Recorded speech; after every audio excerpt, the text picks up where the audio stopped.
مسلمانوں کو تقسیم کرنے کے لیے میڈیا کو خریدا جاتا ہے، اس کی پروجیکشن ہوتی ہے، پری پلانڈ سلسلے ہوتے ہیں، اور عقل کو خریدا جاتا ہے، قلم خریدے جاتے ہیں، صحافی خریدے جاتے ہیں، اداریے خریدے جاتے ہیں، اینکر پرسن خریدے جاتے ہیں، ان پہ انویسٹمنٹ ہوتی ہے۔ ذوالحج گزرنے والا ہے کہ آپ نے اس پورے ذوالحج کے اندر اس طرح کا ماحول دیکھا یا سنا کہ مظلوم مدینہ کے ساتھ سیدنا عثمان غنی کے ساتھ اس مہینے میں کیا ظلم ہوا تھا؟ ان کے نام پہ کچھ سوگ، ہمارے نزدیک تو سوگ منانا جائز ہی نہیں، اور جن کے نزدیک 3 دن سے زیادہ سوگ ہوتا ہے ان سے سوال ہے کہ جناب عثمان غنی کا سوگ، عثمان ابن عفان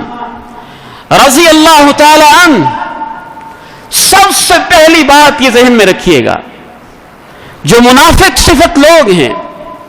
وہ صحابہ کو علیحدہ کر دیتے ہیں، اہل بیت کو علیحدہ کر دیتے ہیں،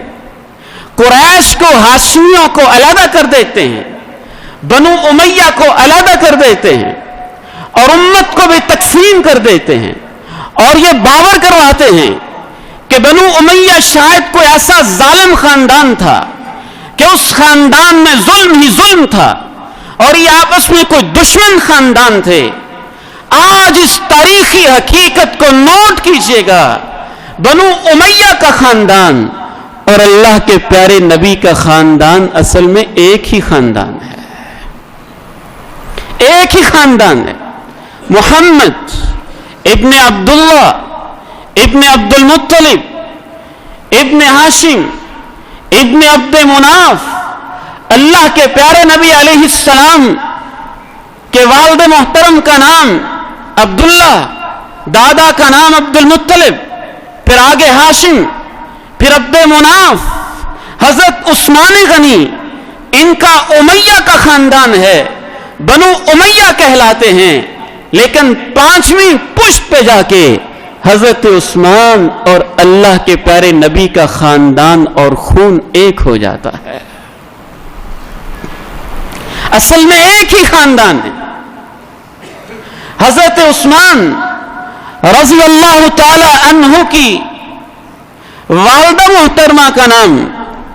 اروا ہے، اور ان کی جو نانی ہیں، حیران کن تاریخ کی بات نوٹ کی جانے والی ہے کہ منافق صفت لوگوں نے ان دونوں خاندانوں میں اپنے پروپیگنڈے اور جھوٹ کے ذریعے ایسی مشہور جھوٹی باتیں معاشرے میں ان کو رواج دے دیا ہے کہ شاید یہ بالکل علیحدہ خاندان ہوں۔ حضرت عثمان غنی بنو امیہ خاندان سے تعلق رکھتے ہیں، اور ان کی نانی یعنی حضرت اروا، ان کی ماں کی والدہ، اور اللہ کے پیارے نبی علیہ الصلاۃ والسلام کے والد محترم جناب عبداللہ، دونوں آپس میں بھائی اور بہن ہیں۔ یعنی اللہ کے پیارے نبی علیہ الصلاۃ والسلام کے دادا عبد المطلب،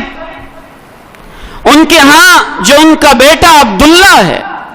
ان کی حقیقی بہن ہیں حضرت عثمان رضی اللہ تعالی عنہ کی نانی محترمہ۔ بعض تاریخی روایات تو یہ کہتی ہیں کہ یہ جڑواں بہن بھائی تھے، اکٹھے پیدا ہوئے تھے۔ تو سب سے پہلی بات آپ نے یہ ذہن میں رکھنی ہے، حضرت عثمان غنی رضی اللہ تعالی عنہ بنو امیہ کے خاندان سے ہیں، بنو امیہ کا خاندان اور اللہ کے پیارے نبی کا خاندان نسب نامے میں 5ویں پشت پہ جا کے ایک ہو جاتا ہے۔ دوسری بات آپ نے یاد رکھنی ہے، جناب عثمان غنی رضی اللہ تعالی عنہ کی نانی محترمہ اور اللہ کے پیارے نبی علیہ الصلاۃ والسلام کے والد محترم، یہ دونوں آپس میں بہن اور بھائیوں کا ان کا رشتہ بنتا ہے۔ گویا حضرت عثمان کی نانی بنتی ہیں، تو اللہ کے پیغمبر علیہ الصلاۃ والسلام اس حوالے سے اگر دیکھا جائے تو جو حضرت عثمان کی نانی ہیں وہ اللہ کے پیارے نبی علیہ الصلاۃ والسلام کی پھوپھو لگتی ہے۔ تو حضرت عثمان غنی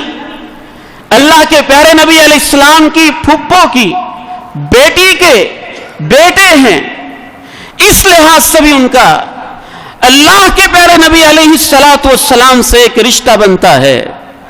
اللہ کے پیارے نبی علیہ السلام سے 5 سال چھوٹے تھے۔